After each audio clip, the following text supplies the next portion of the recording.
హల్లెలూయా. మంచిది. క్రీస్తునందు ప్రియమైన దేవుని బిడ్డలారా, ఈరోజు దేవుని సన్నిధిలో దేవుడు మనకు అనుగ్రహించిన 10 మాటలు మనము నేర్చుకుందాం. అవేమనగా అపొస్తలుల కార్యములు మొదటి అధ్యాయము 11వ వచనము ఒక్కసారి చూసుకుందాం.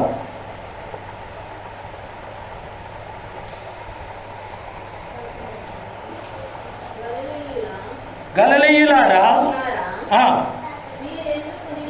మీరెందుకు నిలిచి ఆకాశము వైపు చూచుచున్నారు? మీ యొద్ద నుండి పరలోకమునకు చేర్చుకొనబడిన ఈ యేసే ఏ రీతిగా పరలోకమునకు వెళ్ళుట మీరు చూచితిరో, ఆ రీతిగానే ఆయన తిరిగి వచ్చునని వారితో చెప్పిరి. చాలమ్మా, చిన్న ప్రార్థన చేసుకున్నాం. మహాగణుడ, మహోన్నతుడ, ఆశ్చర్యకరుడ, ఆలోచనకర్త, బలమైన దేవుని నిత్యుడగు తండ్రి, మా సమాధానాలన్నిటికీ అధిపతి అయిన యేసయ్య నీకు వందనాలు, స్తోత్రాలు, స్తుతులు నాయన. అయా, ఈ ఉదయకాల సమయంలో ప్రభువా, మా సంఘములో, మా గ్రామంలో, మా మందిరంలో ప్రభువా, నీవు ఇచ్చిన అంశమును బట్టి నీకు కృతజ్ఞతాస్తుతులు చెల్లించుతున్నాము. ప్రభువా, మనం మాత్రముగా మేము మాట్లాడితే మాకు ఎవరికీ అర్థం కాదు కానీ నాయన, మీరు మా నోటిని బోరుగా వాడుకొని మీరు మాట్లాడి మా అంతరంగంలో ఉన్న ప్రభువా ప్రతి పరిశోధన తీసివేసి ప్రభువా మా హృదయాలను కడిగివేసి హృదయానుసారముగా ప్రభువా మేము బ్రతుకులాగా సహాయం చేయమని ప్రభువా ఈ వాక్యమును విస్తరింపజేస్తూ ఉండగా వాక్యములో ఉన్న మర్మములు మాకు తెలియపరిచి వాక్యానుసారముగా మేము బ్రతుకులాగా సహాయం చేయమని యేసయ్య పరిశుద్ధ నామములో అడుగుచున్నాము తండ్రి, ఆమేన్. మంచిది ప్రియులారా, ప్రభువైన యేసుక్రీస్తు వారు మరణించి తిరిగి లేచి పునరుద్ధానురై వెళ్ళిన తరువాత ఎక్కడికి వెళ్ళారంటే గలిలయ ప్రాంతంలోనికి వెళ్ళి ఆయన అక్కడ వారితో మాట్లాడుతూ ఆరోహణమై వెళ్ళిపోయాడంట.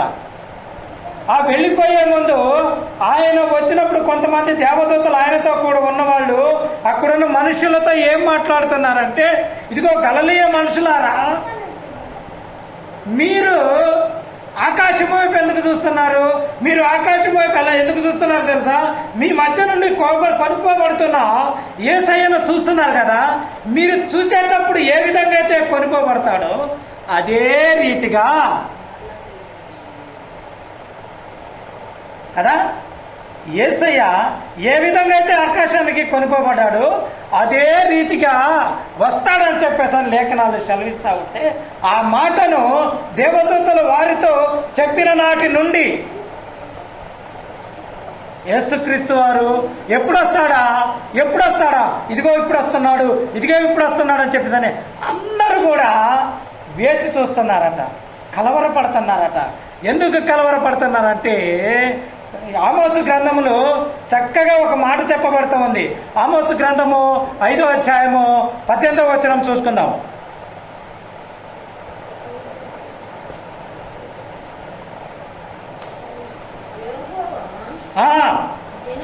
యెహోవా దినము ఆశ పెట్టుకొని ఎవరికి? మీకు శ్రమ. యెహోవా దినము నీకు ప్రయోజనమేమి? అది వెలుగు కాదు, అంధకారము. ఒకడు సింహము వద్ద నుండి తప్పించుకొనగా ఎలుగు వంటి ఎదురైనట్టు వాడు ఇంటిలోనికి పోయి గోడ మీద చేయి చాపగా పాము వానిని కరిచినట్టు ఆ దినముండును. యెహోవా దినము నిజముగా ఎలుగై ఉండదు కదా. ఎలుగు ఏమాత్రము లేక అది కారు చీకటిగా ఉండదా? చాలా ఒక వ్యక్తి అడవిలో ప్రయాణం చేసేటప్పుడు వాడు వెళతా వెళతా సింహం ఎదురు వచ్చిందట. సింహం ఏం చేస్తుందమ్మా? మింగేస్తుంది కదా కదా, చంపేస్తుందట. చంపేస్తే ఆ చంపిద్దేమని చెప్పేసి దాని నుండి ఏదో రీతిగా బయటపడ్డాడట. బయటపడితే ఎలుగుబంటి ఎదురైనట్లు అది చీల్చివేస్తుంది. లేదు ఆడ కొంచెం నెమ్మది దొరికింది. చంపి తినేదానికంటే వెంటాడి కొట్టడం కొంత నయమే కదా. అక్కడి నుంచి కూడా తప్పించుకొని ఇంటికి వచ్చినప్పుడంట తన గోడ మీద చేయి పెట్టి పడుకుంటే పాము కాటేసి చచ్చిపోయినంత భయంకరంగా ఉంటుందంట దేవుని దినము. దేవుని ఉగ్రత అంత భయంకరంగా ఉంటుంది అని చెప్పేసని వీళ్ళు కలవరపడుతూ యేసుక్రీస్తు వారు ఏ రోజైతే ఆరోహణమై వెళ్ళిపోయారో ఆ రోజు నుంచి ఈ వాక్యాన్ని జ్ఞాపకము చేసుకుంటూ మనకింకా శ్రమ రాబోతుంది, మనకింకా కష్టాలు రాబోతున్నాయి. దేవుని రాకడంటే మహాభయంకరమైంది అని ఆమోసు ప్రవక్త చెప్పాడు కదా. ఇంత భయంకరమైన స్థితి మన మీదకి వస్తుందా అని ఆలోచన చేస్తున్నారు. వాస్తవానికి అన్యజనులకు దేవుని నమ్మని ప్రజలకైతే అది చీకటి రోజే. అంత భయపడుతూ ఉన్నప్పుడు తెస్సలోనిక సంఘంలో ఒక ఆలోచన వచ్చింది. ఈ భయం ఎవరికి వచ్చిందంటే తెస్సలోని సంఘంలో వచ్చింది. అది చూద్దాం ఒకసారి. వాళ్ళు కలవరపడేటప్పుడు తెస్సలోనికి రాసిన 2వ పత్రిక 2వ వచనం 2వ అధ్యాయం 1వ వచనం నుంచి చదువుకుందాం.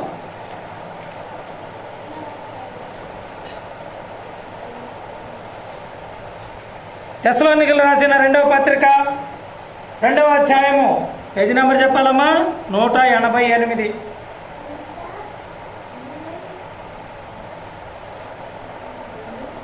మొదటి నుంచి చదువు. తెస్సలోనికలు రాసిన 2వ పత్రిక 2వ అధ్యాయం 1వ వచనం. సహోదరులారా, ప్రభువు దినం ఇప్పుడే ఆత్మ వలనైనను మాట వలనైనను మా యొద్ద నుండి వచ్చినదని చెప్పిన పత్రిక వలనైనను ఎవడైనను చెప్పిన వెడల మీరు త్వరపడి చంచల మనస్కులు కాకుండా వల్లనియు బెదరకుండా వల్లనియు మన ప్రభు అయిన యేసుక్రీస్తు రాకడను బట్టి ఆయన యొద్ద కూడుకొనుట బట్టి మిమ్మును వేడుకొనుచున్నాను. చూడమా, వీళ్ళకి ఒక కలవరం వచ్చేసింది. యెహోవా దినం ఎట్లుందంటే సింహము నోట్లో నుంచి బయటపడ్డప్పుడు, ఎలుగుబంటి పంజా నుంచి బయటపడ్డప్పుడు, సాసుబాబు చేతిలో నుంచి బయటపడ్డప్పుడు అది అంధకారము చీకటి అని చెప్పేసి చెప్తుందని భయం వచ్చి వీళ్ళు భయపడుతూ ఉన్న సందర్భంలో పౌలు గారికి ఉత్తరం రాస్తూ అంటూ ఉన్నాడు. పౌలు గారు, సహోదరులారా, ప్రభు దినం ఇప్పుడే రాదు. ప్రభు దినము ఇప్పుడే రాదు. ఎందుకో తెలుసా? ఎప్పుడు వస్తుంది అంటే ఆయన చెప్తా ఉన్నాడు, ఆ ప్రభు దినం వచ్చిందని మీకు ఎవరైనా చెప్పితే మీరు తొందరపడి కలవరపడకుడి అంటూ ఉన్నారు. ఇదిగో యేసయ్య రాకడ ఇప్పుడు వస్తుంది, 2020లో వస్తుంది, 2021లో వస్తుంది, 2018లో వస్తుంది, 2030లో వస్తుంది అని చెబుతున్నారు. కానీ ప్రభువు రాకడ ఎప్పుడు వచ్చేది ఎవరికీ తెలియదు. అది ఎప్పుడు వస్తుందంటే పౌలు గారు స్పష్టంగా మాట్లాడుతూ ఉన్నాడు. 4వ వచనం చదవమ్మా.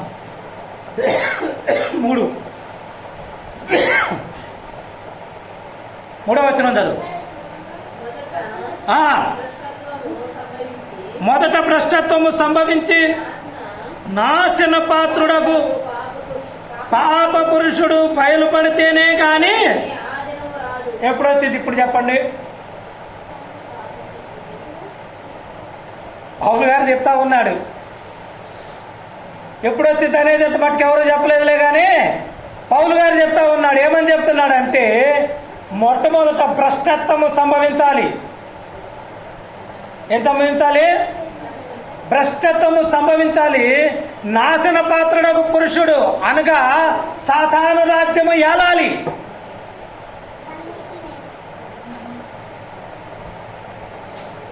ఇప్పుడు మనం ఎక్కడున్నాము చూడాలి. ఇప్పుడు మనము భ్రష్టత్వంలో బ్రతుకుతున్నాం. సాతాను రాజ్యం ఏలతా ఉంది. ఆడు తనకు తాను బయలుపరుచుకుంటూ నేనే దేవుడని గొప్పలు చెప్పుకుంటాడట. ఇలా ఎవరిని పూజిస్తున్నాం మనం? లోకమంతా ఎవరిని పూజిస్తుంది? సాతానునే పూజిస్తూ ఉంది, ఇంక్లూడింగ్ క్రిస్టియన్స్ కదా. ఎలా అంటారా? విగ్రహారాధన జరుగుతుందా లేదా? మొన్న ఆశ్చర్యంగా భయంకరమైన విషయం ఏంటంటే, ఒక ఆర్సిఎం చర్చిలో భోగి మంటలు పెట్టి డప్పులు కొట్టుకుంటూ డ్యాన్స్ చేస్తున్నారు. సంఘమంతా కూడి. మా ఎర్రమనపల్లి గ్రామంలో ఆర్సిఎం చర్చిలో ఆడపిల్లలందరినీ నిలబెట్టి పాస్టర్ గారు కోలాటాలు నేర్పుతా ఉండు. ఏమి నేర్పుతా ఉండు? ఎందుకు? దసరా పండుగ వస్తుందిగా, అప్పుడు వాళ్ళు కోలాటం వేయాల. దసరా పండుగ వస్తుందిగా, అప్పుడు కోలాటం వేయాల. సంక్రాంతి వస్తుందిగా, కోలాటం వేయాల. వీటికి నేర్పుతున్నాడో వేటికి నేర్పుతున్నాడో తెలియదు, కానీ కోలాటాలు అయితే నేర్పుతున్నాడు. నా కన్నులారా చూశాను. ఎక్కడన్నా బైబిల్లో కోలాటాలు ఉన్నాయా? భోగి మంటలు ఎక్కడన్నా ఉన్నాయా? అతి భయంకరమైన విషయం ఏంటంటే, ధ్వజస్తంభాలు లేపారు ఖమ్మం కరుణగిరి గుళ్ళో.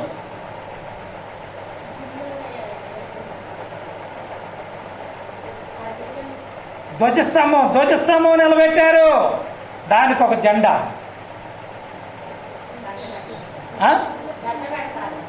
గంట. మంచిది, అవును కదా.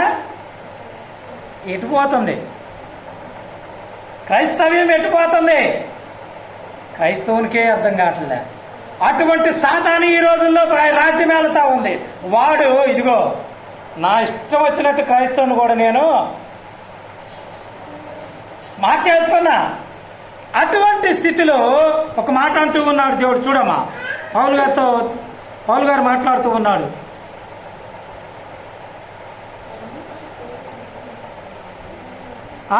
నాలుగో వచనం చదువు.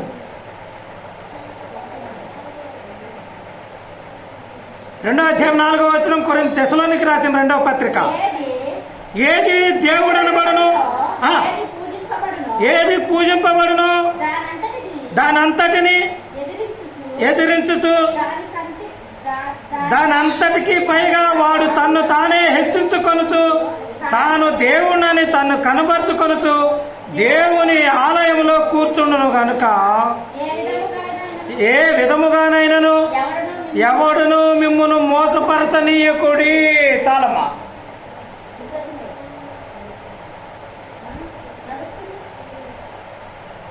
ధ్వజస్తంభము దేవుడయ్యాడు. భోగి మంటలు క్రైస్తవ మందిరములో దేవుడయ్యాడు కదా. విగ్రహములో దేవుడయ్యాడు. ఏది దేవుడు అనబడునో, ఏది పూజింపబడునో వాటి మీద తన్ను తాను దేవునిగా ఎంచుకొని ఎవరు వాడు? సాతాను రాజ్యం ఏలతా ఉంది. అయితే అక్కడ ఒకటి జరిగింది, చూద్దాం. 6వ వచనం చదవమ్మా. కాగా వాడు తన సొంత కాలమందు బయలుపరచబడవలనని వానిని అడ్డగించున్నది అది ఏదో మీరెరుగుదురు. ధర్మ విరోధ సంబంధమైన మర్మము ఇప్పటికే తెలియజేస్తున్నది. కానీ ఇది వరకు అడ్డగించుచున్నవాడు మధ్య నుండి తీసివేయబడు. అప్పుడు ధర్మ విరోధి బయలుపరచబడును.